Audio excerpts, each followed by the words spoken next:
Panginoon, nagpapasalamat po ako sa iyong pag-ibig at biyaya, na nagpapanatili sa akin araw-araw. Pinupurihan kita sa iyong karunungan at kapangyarihan na gumagabay sa akin sa lahat ng aking ginagawa.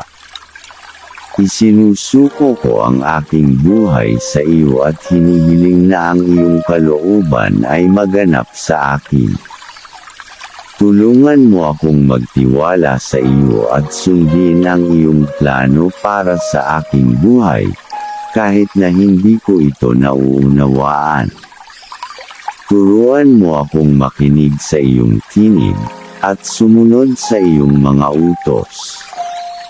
Ipakita mo sa akin kung paano maglingkod sa iyo at luwalhatiin ka sa lahat ng aking ginagawa.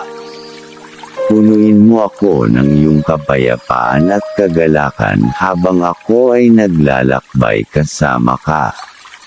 Sa pangalan ng iyong anak na si Jesus, Amen.